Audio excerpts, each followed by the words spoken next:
Hello everyone, in this video we will try to understand next section, that is section number 116 of the Bharatiya Nyaya Sanhita 2023. Title as grievous hurt. इससे पहले वाले section में हमने punishment for hurt देखा था और उससे पहले वाले सेक्शन में हमने हर्ट की डेफिनेशन देखी थी, हर्ट की definition as per the BNS. But इस वाले सेक्शन में हम ग्रीवियस हर्ट में कौन कौन से आउटकम्स आते हैं, कौन कौन से आउटकम ग्रीवियस हर्ट खुद में काउंट करता है एज पर BNS, वो देखेंगे. Grievous hurt as you know गंभीर क्षति, एक तो होता है किसी को क्षति पहुंचाना, और ग्रीवियस हर्ट हो गया कि गंभीर क्षति पहुंचाना. अब गंभीर क्षति क्या क्या होगा आपके शरीर के साथ तो उसे कंसीडर किया जाएगा एज ए गंभीर क्षति, वो हमें सेक्शन 116 बताता है. इसकी वर्डिंग्स देखते हैं. The following kinds of hurt only are designated as grievous namely, कि ये कहता है कि ये जो दिए गए आउटकम है, इन्हीं को अगर ये एज अ रिजल्ट आता है तो इन्हीं को ग्रीवियस हर्ट में काउंट किया जाएगा. कौन कौन से? सबसे पहला है इमैस्कुलेशन. इमैस्कुलेशन मीन्स किसी भी व्यक्ति को नपुंसक बनाना, ठीक है, उसके रिप्रोडक्शन सिस्टम को डिस्ट्रक्ट कर देना और समाप्त कर देना किसी भी ऐसी एक्टिविटी से, तो वो ग्रीवियस हर्ट में काउंट होगा. 1. Second, permanent privation of the site of either I. किसी भी आंखों की, दो आंखें होती हैं, दोनों में से किसी की या फिर दोनों की ही रोशनी परमानेंटली चली जाना, उसको एक आंख से या दोनों ही आंख से ना दिखना.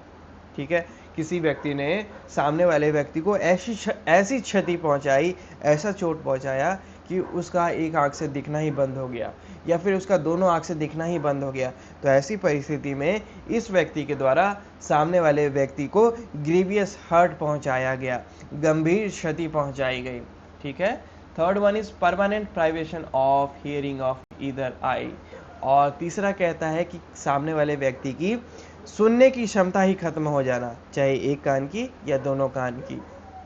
ठीक है, कि ऐसी क्षति पहुंचाई हो कि सामने वाले की सुनने की क्षमता समाप्त हो जाए. Fourth one is privation of any member और joint. Privation here means loss. ठीक है, लॉस ऑफ एनी मेंबर, और member means organ. So loss of any organ और जॉइंट. ठीक है, ऑर्गन कुछ भी हो सकता है, आपका lungs, stomach, kidney, large intestine, small intestine, tongue, कोई भी कुछ भी वैसे जो पार्ट्स हैं वो ऑर्गन्स में काउंट हो जाएंगे. जॉइंट जो होते हैं, जो एक्चुअल में जो जॉइंट्स होते हैं, वो आप फिंगर्स के ले लो, लेग का ले लो, ठीक है, नी ले लो, ठीक है, और एल्बो ले लो, तो वो सारे जॉइंट्स हैं, तो वो जॉइंट में. तो प्राइवेशन ऑफ एनी मेंबर और जॉइंट, कि किसी ऑर्गन का या किसी जॉइंट का टूट जाना या फिर उस पे उसके ऊपर क्षति पहुंचना, यानी कि उससे संबंधित क्षति पहुंचना जिससे आपका कोई ऑर्गन अफेक्टेड हो जाए, ठीक है, या फिर आपका कोई जॉइंट पे इम्पैक्ट पड़े, तो वैसी परिस्थिति में भी कोई एक्ट के द्वारा अगर वो किया गया है तो वो ग्रीवियस हर्ट में ही काउंट किया जाएगा. ठीक है, मान लीजिए किसी व्यक्ति ने सामने वाले व्यक्ति के छाती पे इतनी ज़ोर से घूसा मारा कि उसके जो लंग्स है वो डैमेज हो गया, तो ऐसी परिस्थिति में that will be count as grievous hurt as per, because when we will see the clause D of section 116 that talks about privation of any member or joint will be count as grievous hurt. ठीक है, तो ये हो गया. Then we have fifth, destruction or permanent impairing of the powers of any member or joint. यानी कि टूट जाना या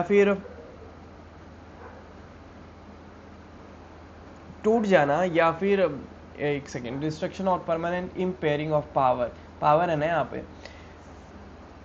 भले ही वो जुड़ा हो. फोर्थ में तो था कि वो टूट जाना, ठीक है, डैमेज हो जाना, जो भी ऑर्गन है या फिर जॉइंट है वो टूट जाना या डैमेज हो जाना.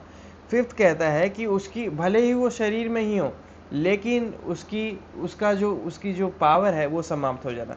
फॉर एग्जाम्पल, मेरा हाथ है लेकिन ये पैरालाइज हो गया है, तो ऐसी परिस्थिति में मेरे पास हाथ तो है लेकिन अब इसका कोई यूज़ नहीं है क्योंकि इसकी पावर जो है वो जा चुकी है. तो इम्पेयरिंग ऑफ पावर इसी बात को हाईलाइट करता है कि भले ही मान लीजिए किसी ने मुझे इस प्रकार से क्षति पहुंचाई कि मेरे ऑर्गन्स तो मेरे पास ही हैं लेकिन वो वर्क ही नहीं कर रहे हैं, तो ये एक लूप होल नहीं होगा कि इसका डी कहता है कि उसका ऑर्गन का टूट जाना, जॉइंट का टूट जाना या ऑर्गन का डैमेज हो जाना जो, ठीक है। तो सामने वाला व्यक्ति बोलेगा कि अगर टूटा ही नहीं है तो फिर किस बात का ग्रीवियस हर्ट, तो उसके लिए ई भी ऐड हो रखा है कि भले ही टूटा ना हो लेकिन उसकी पावर अगर समाप्त हो जाती है, भले ही वो शरीर में हो लेकिन वो भी ग्रीवियस हर्ट में काउंट होगा। फॉर एग्जाम्पल, किसी ने मेरी टांगों पे ऐसा अटैक किया कि मैं अपनी मेरी दोनों टांगें जो हैं वो पैरालाइज हो जाती हैं, तो वैसी परिस्थिति में वो जो एक्ट है उस व्यक्ति के द्वारा किया गया वो ग्रीवियस हर्ट में फॉल करेगा। Then we have F, that is number 6, permanent disfigurement of the head और फेस। आपके फेस और हेड पे परमानेंटली मार्क्स बन जाना या फिर डैमेज बन जाना, ऐसे निशान, ऐसे चिन्ह, ऐसे बदलाव जो हमेशा के लिए परमानेंट हो गए हों, जो हमेशा के लिए दिखें।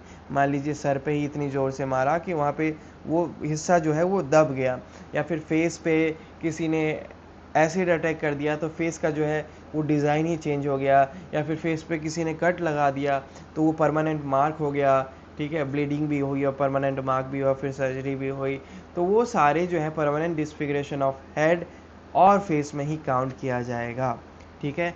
देन वी हैव 7, फ्रैक्चर और डिसलोकेशन ऑफ ए बोन और tooth.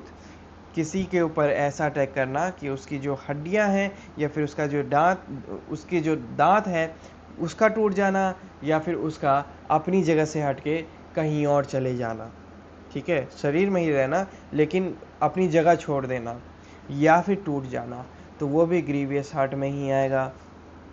Then we have 8, that is H, any hurt which endangers life or which causes the sufferer to be during the space of 15 days in severe bodily pain or unable to follow his ordinary pursuits।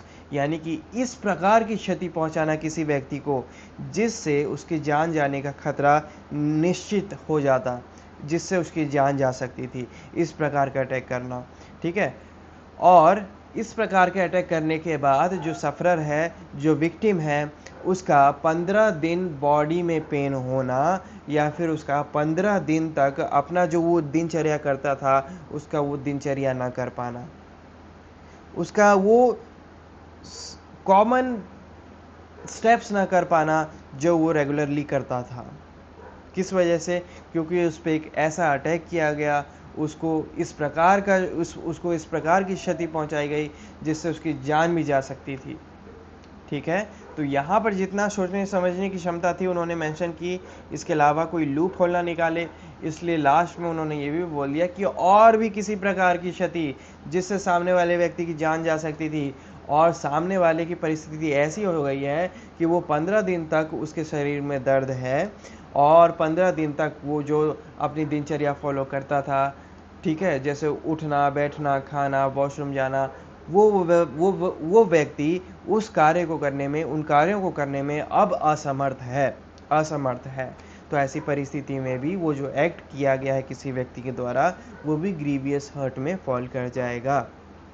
तो जब हम read करते हैं section 116, this section clearly tell us that we count 8 types of hurt as a grievous hurt। इसके अलावा कोई भी hurt है तो दूसरे ऑफेंसेस हो सकते हैं लेकिन वो ग्रीवियस हर्ट में काउंट नहीं होंगे, ठीक है। तो सबसे पहला क्या था? इमैस्कुलेशन यानी कि नपुंसक बना देना। दूसरा, आंखों की रोशनी का खो जाना, कोई भी आंखों का। तीसरा, कानों की सुनने की क्षमता का खो जाना। चौथा, किसी ऑर्गन या जॉइंट का टूट जाना। पांचवा, डिस्ट्रक्शन और permanent impairing of power of any member और जॉइंट, शरीर के अंग की शक्ति चली जाना, उसकी मूवमेंट की या फिर किसी भी प्रकार का वो मूव ना कर पाना या पैरालाइज हो जाना। Sixth one is permanent disfigurement of the head और फेस, सर और चेहरे का स्वरूप बदल जाना, जैसा वो एक्चुअल में था अब वैसा ना रह के उसका स्वरूप अब बदल गया है उस अटैक के चक्कर में, उस अटैक के कारण। Then we had 7th that talks about हड्डियों का टूट जाना या दांतों का टूट जाना या एक जगह से दूसरी जगह छटक जाना, अलग हो जाना। देन वी हैड 8 कि इनमें से अगर कुछ भी नहीं है लेकिन ऐसी क्षति पहुंचाई गई है जिससे उसकी जान जा सकती थी सामने वाले व्यक्ति की, और वो व्यक्ति जो है वो 15 दिन तक उसके शरीर में दर्द है, कम से कम 15 दिन तक उसके शरीर में दर्द है, या फिर वो अपने कार्य करने में असमर्थ हो गया है, तो ऐसी परिस्थिति में ये सारे ही एक्ट्स अगर किसी व्यक्ति के द्वारा किए गए हैं तो ये ग्रीवियस हर्ट में काउंट होगा। और ग्रीवियस हर्ट के लिए क्या पनिशमेंट है वो हमें आगे देखने को मिलेगा। सो यही था इस सेक्शन में, इससे ज़्यादा मैं इसे नहीं समझा सकता था। अब इसको क्लोजर देते हैं with reading this section. Now what section 116 says? This talks about grievous hurt. The following kinds of hurt only are designated as grievous, namely A. Emasculation, B. Permanent privation of the sight of either eye, C. Permanent privation of the hearing of either ear, D. Privation of any member or joint, E. Destruction or permanent impairing of the power of any member or joint, F. Permanent disfiguration of the head or face, G. Fracture or dislocation of a bone or tooth, H. Any hurt which endangers life or which causes the sufferer to be during the space of 15 days in severe bodily pain or unable to follow his ordinary pursuits. And this was section 169. Hope समझ में आया. We will discuss the next section in our next video. Till then have a good time. Bye bye. Thank you.